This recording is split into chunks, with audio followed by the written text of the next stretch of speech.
guys, and welcome back to the first proper weekly watches that I've done in over 3 months, believe it or not. So I'm going to kick off today with what I watched last week. I'm going to put my Letterboxd on the screen for you so you can have a look at that.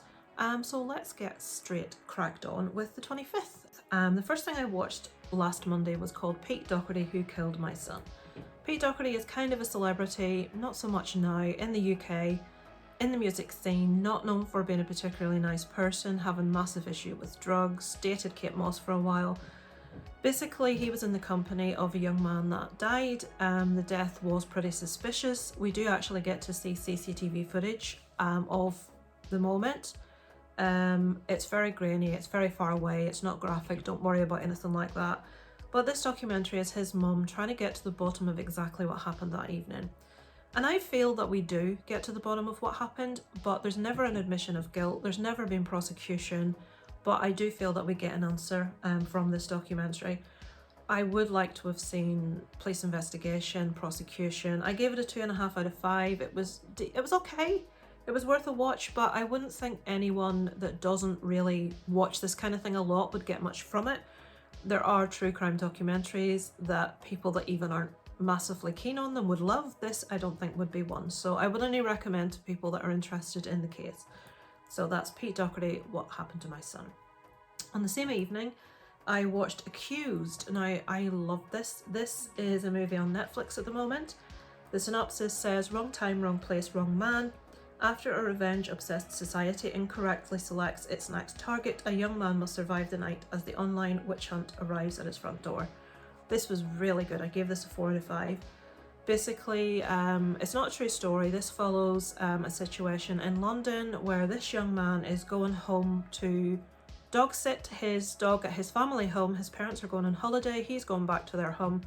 He's in the railway station and a bomb is left there. He is dressed and looks very similar. He's wearing a baseball cap, so you can't really see features very clearly, but on the CCTV footage, he looks very similar to the guy that actually did it. Someone sees the CCTV footage online and says, this looks a lot like a guy I went to school with. And the witch hunt starts. You have to say it's your responsibility to society, you must tell us who it is. She says who it is, and it follows this, like, we see a lot of online activity from trolls is not a strong enough word. These guys that are out to get him, they're obviously racist. They're obviously just looking for an opportunity to put someone through suffering. This young man is incorrectly identified, and it's the complete terror of the evening where these people are trying to find who he is, where he is, and, you know, put an end to him, basically. Fantastic. Fantastically acted, really tense. Really edge of the seat stuff. You don't know what's going to happen. You don't know, are they going to find him? Is he going to survive? All of that stuff. Massively recommend that. It's on Netflix at the moment. Okay, what have we got next? The 26th, there's another documentary, Who Killed Jill Dando? Now, I don't know in the US or outside of the UK if you know who Jill Dando is. She was a very famous TV personality in the UK. She was a newsreader. She then went on to front a show called Crime Watch, where they would basically discuss unsolved crimes. Her and a gentleman called Nick Frost was one of my favourite programmes growing up. I absolutely loved it. And they would have like photo fits, they would have CCTV footage, they'd talk about the crime, what happened, and it was sending a message out to the public. Do you know who this is? Sometime, as you know, if you're into true crime, you'll know that loyalties change over years. Someone may have been dating someone or friends with someone that they didn't tell on, so to speak, that maybe years later they're maybe willing to come forward. And this is what this kind of program depended on. She fronted this program and she was murdered. And this documentary is trying to get to the bottom of who done it. Including a guy that was arrested, that went to prison, that it is said was incorrectly identified. I'm not entirely sure. There are a lot of suppositions about what happened, from she was about to uncover a massive paedophile ring, which had very famous individuals involved, and it was a professional hit. Was it this guy that was prisoned? You know, I always felt it wasn't. And when I watched the documentary, I'm not so sure that it wasn't the guy that originally went to prison for it. So it's one of those, it doesn't give us any answers, but it goes through everything that happened, and it was pretty interesting. I gave that a 3 out of 5. Okay, next we have a movie called A Day and a Half. I believe this is also on Netflix. I won't spend a long time on this. I thought it was okay. In a desperate bid to reunite with his daughter, an armed man bursts into the medical centre where his estranged wife works and kidnaps her. So I watched this because it's a true story. As often happens in cases where a couple split, there is argument about who's going to have the child, visitation, if there's been any violence of any description. This movie follows a desperate man wanting to see his daughter, and he feels the only way that he can do this is to take his wife hostage. We have the whole situation play out with a police officer and her and him. We get to the bottom of the relationship, what went wrong, the desperation of what he's doing. It's a drama, even though it maybe sounds like a thriller. It's very much, I feel, a drama based on mostly dialogue. It's okay. It was a decent watch. I wouldn't say it was amazing. I won't say it would appeal to most people. I gave it a 2.5 out of 5 as being decent. Okay. Okay, what else have we got? The 29th. Now, it's been a few days because I've been watching TV. The Dive. Now, this is a remake of another, I believe, a Swedish movie. But it's very similar to another movie that I've seen. This movie, The Dive, follows two sisters. They go down diving, something goes wrong. One of the sisters gets trapped, and it's the other sister's job to try and get her to the surface, or get her untrapped, or bring oxygen to her because she's trapped at the bottom of the sea. Again, it seems to be the week of 2.5. Has anyone else? So here we go. There's people that have seen it. Let me open that for you that I know. So Fright Club, you may recognize that logo. The Fright Club, I've given it 3.5 out of 5, so they enjoyed it much more than me. 2.5 by most of the others, and a 2. So I would say it's average. I think because there's a movie called 47 Meters Down, which has a very, very similar premise to this. It's not the one that's been remade, but it's so close, and I much preferred it. I felt much more tension. I felt, I'm one of these people, when I see something underwater and people are struggling, I stop breathing. You know that thing where you're like, ooh, and you get really panicked? I didn't feel that about this. I didn't feel any amount of tension at all. So I gave it a 2.5 out of 5. Again, it's not terrible. It's worth a watch if you like that kind of thing, but I do feel it's been done much, much better. Same evening, and in retrospect, this was excellent. Nowhere. So this is also on Netflix at the moment. Was this Spanish? I think this was Spanish. So a young pregnant woman named Mia escapes from a country at war by hiding in a maritime container aboard a cargo ship. After a violent storm, she gives birth to the child lost at sea, while she must fight to survive. This is fantastic. Her and her husband start out together in a container, and they're trying to escape where they're from.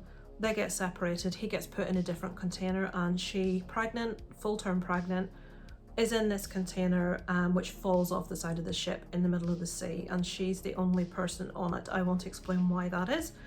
And obviously she's going to give birth because she's full-term. This is fantastic. The acting in this is just brilliant. You're really there with her. You really feel it. You don't know what's going to happen. This little baby, and you're like, oh my God. And if you've had a child yourself and you're a woman, you know how difficult it is after, the first few days, and how weak you are, and just loads of stuff, and thinking, putting yourself, and I always do this, put yourself in this position. And this young woman, the strength she had, obviously it's just a movie, but really tense, really that's got action scenes. It's mainly a drama, but thoroughly engrossed was I from start to finish of this. I really, really enjoyed it, and I would thoroughly recommend it. That's called Nowhere. Okay, where are we? The Creator. Okay, so The Creator, I don't need to spend any time about. I've actually recorded a very short review for that on a Come With Me. I went to see this at the cinema on Saturday with my husband and son. You can see there I've given it a 4 out of 5. There's everybody I know on Letterboxd that's watched it. So you can see the scores are pretty much, the lowest we've got there's a 3. Everyone else is coming in a 3 or above. So this movie is basically a fight for humans against AI against humans. I don't want to give you any background. I love going into these movies nowadays with no knowledge of anything, and you get a surprise. You just don't know. I'm so glad. I'll talk about it when we get on to Saw, actually. I'm so glad I saw nothing beforehand. So in this story, the lead actor, John David Washington, who I've heard people say they weren't impressed by, maybe shouldn't be a leading man. I thoroughly enjoyed him, I have to admit. He is tasked with trying to find an AI weapon that has been invented. And the trailers say what that weapon is. We can see by the posters things aren't as straightforward as he feels they're going to be. When he's first sent in and tasked with this undercover job, he actually goes against what he's meant to be doing. I won't say why that is, but this film follows him trying to find this weapon, him discovering the weapon, maybe finding out that things aren't going to be quite as easy as he thinks, then maybe coming to a completely different point of view as to what he's doing and why. And this is just such an allegory for war in general, against countries, the futility, what's happening, why is it happening, and it's very cleverly done. The budget on this was much less than you would expect for what they give us. The world building's fantastic. It just seems such a big movie. The special effects, well, you know, just the worlds that we see.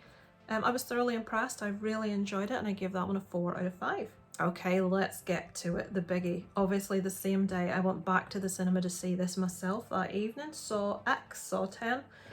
Okay, let me open up this for you. So this is the people that I know that have seen it, and there's your scores. Let's see who's on the bottom. We don't want to miss anyone out. So there's the people. Adam, get that reviewed there, because I think me and you were sort of on the same page. So that's who we've got.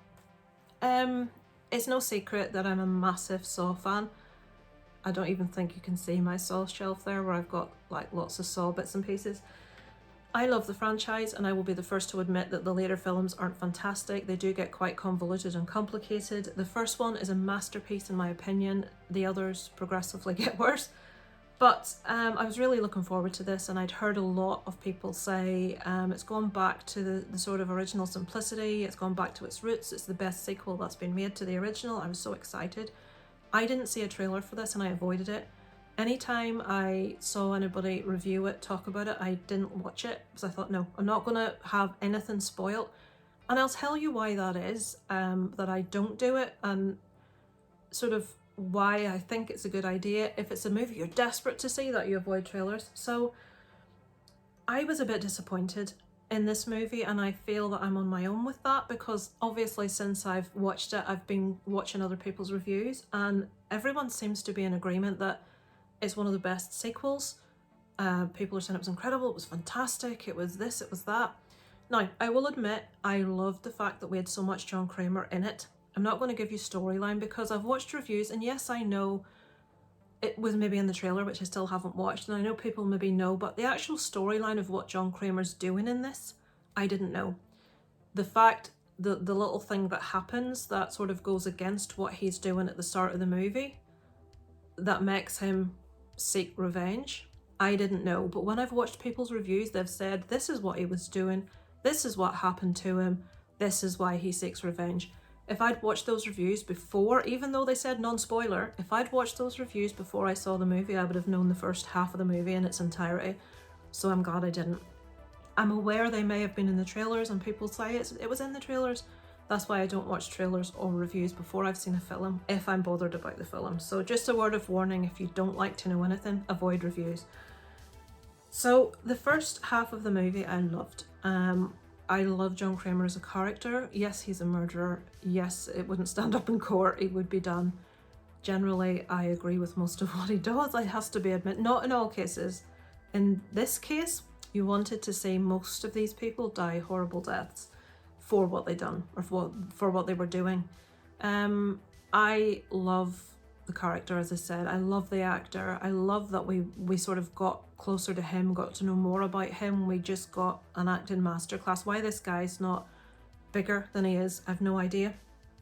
So when we got into the traps, I thought there were a couple that were okay, but now it's very hard to try and explain this without giving anything away.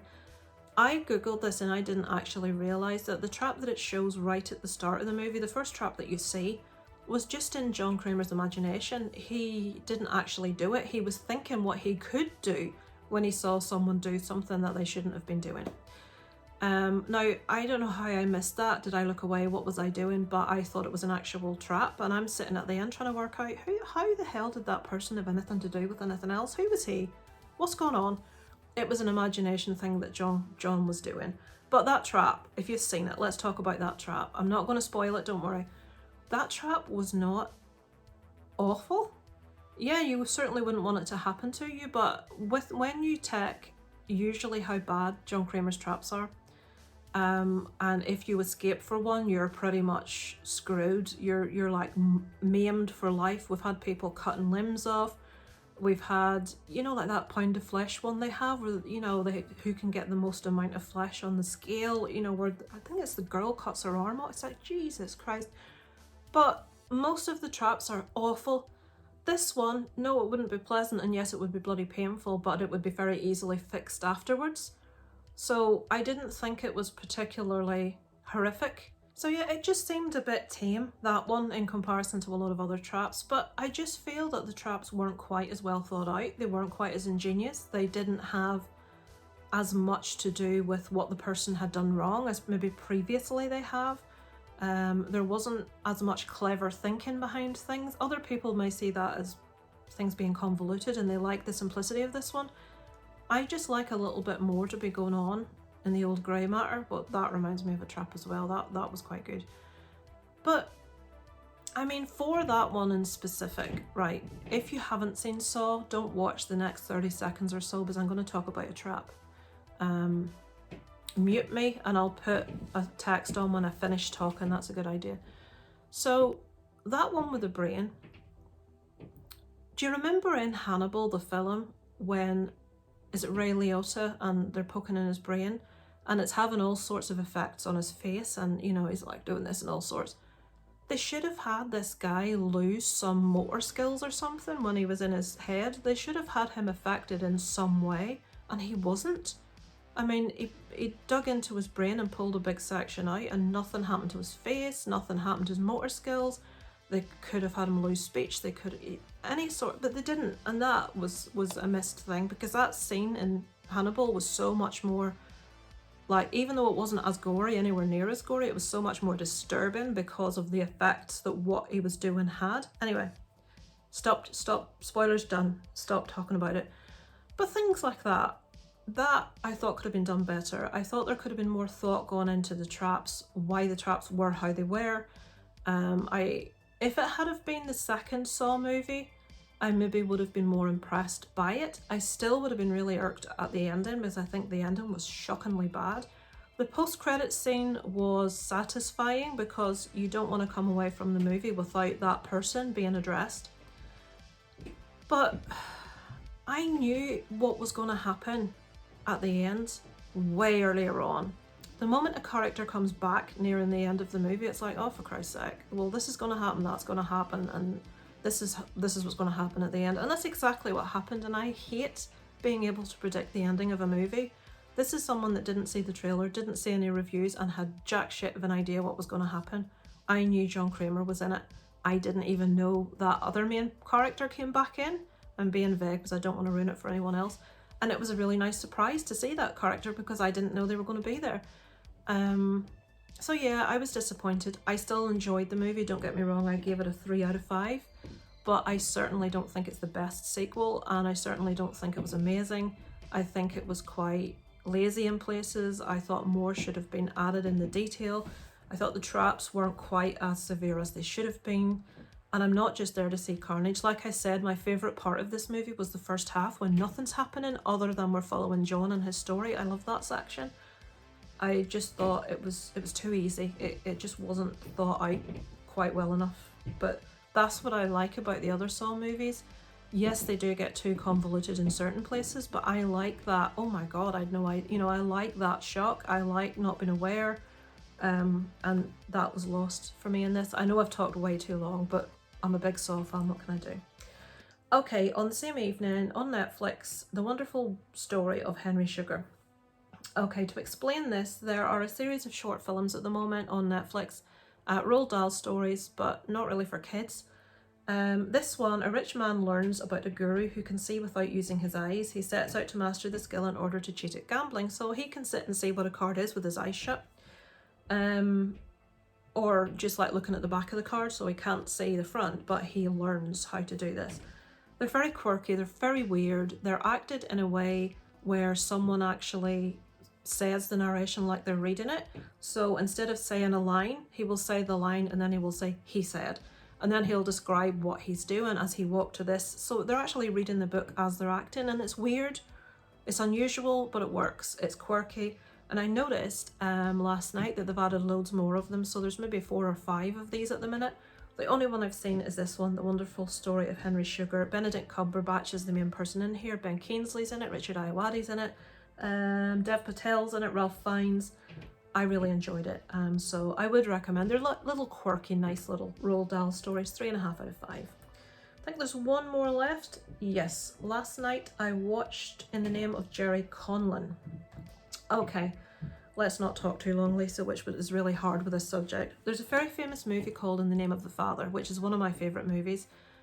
And it really upset me to hear last night that the people that this is based on hated it, hate the story because they feel it didn't properly represent what they went through. It was much worse, which is staggering. So In the Name of the Father, to tell you the movie, it has Daniel Day-Lewis and Pete Postlethwaite, and it covers the story of the Guildford Four. If you don't know who the Guildford Four are, they are 4 Irish people that were lifted off the street in England and were being blamed for a bombing that they had nothing to do with. The police told them that they knew that they hadn't done it, but they were pinning it on them anyway. This happened to another 6, there's something 6, and I've forgotten what they're called.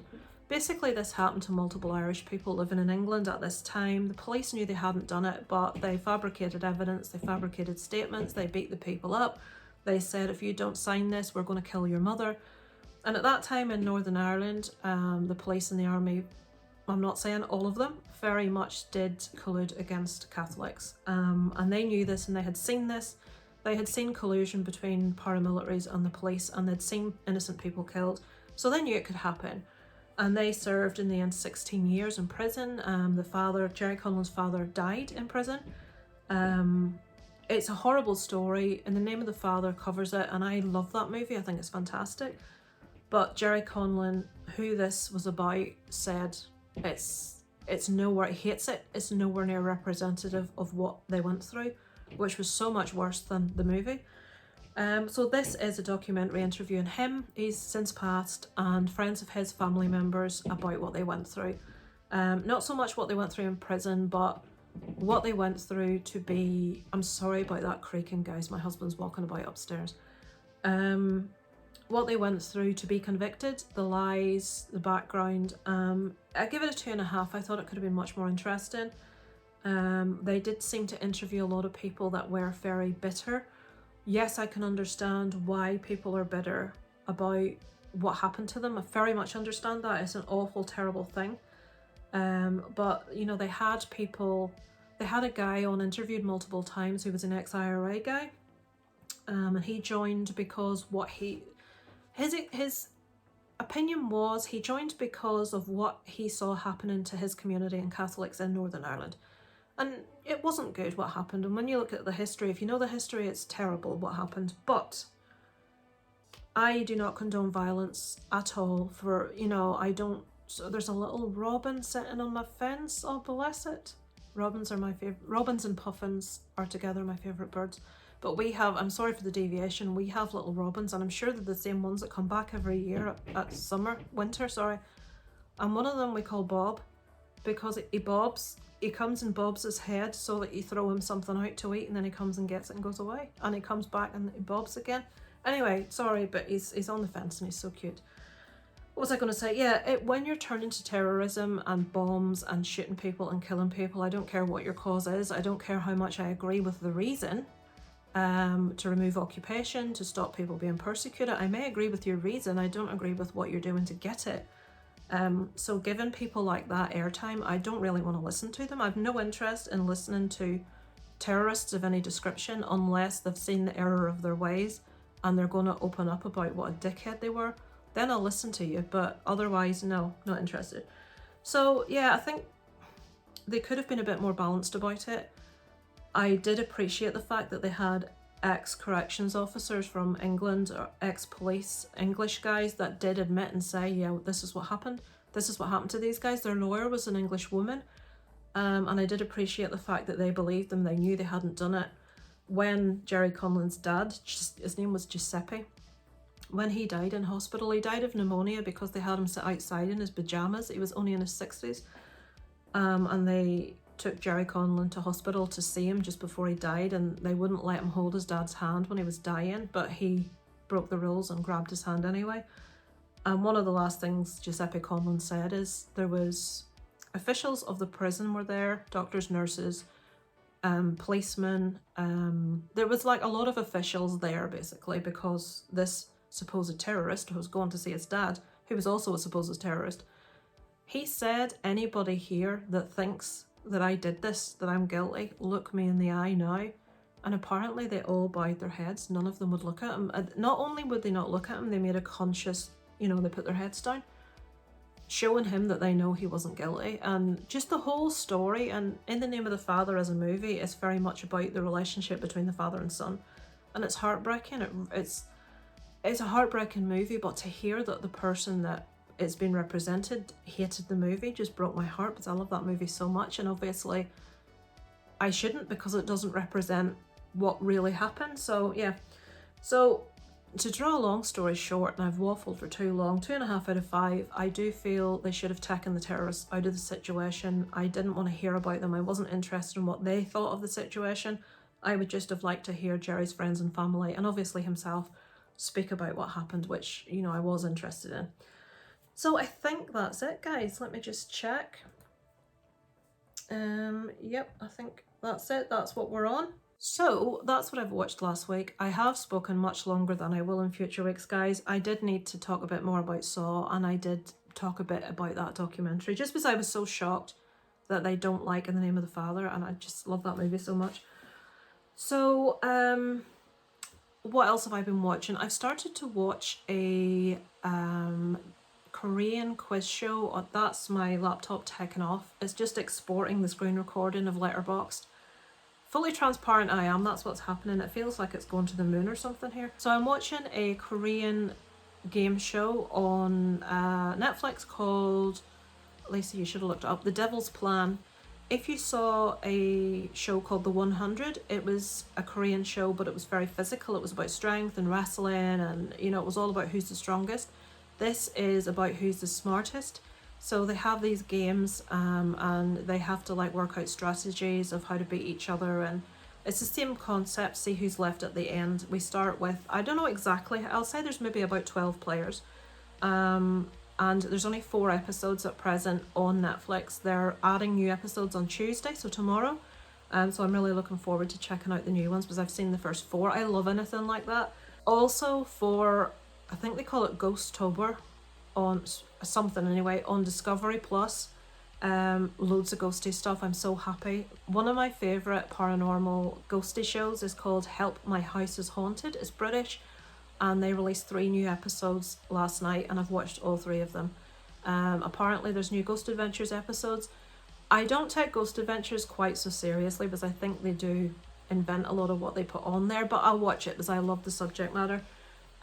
But Help My House is Haunted I really, really do enjoy, and I do feel it is genuine. Some people don't think it's true, some people do. I'm a believer, okay, what can I say?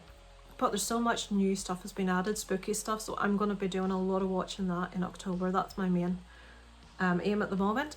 I can't think of anything else to tell you that I'm watching at the moment.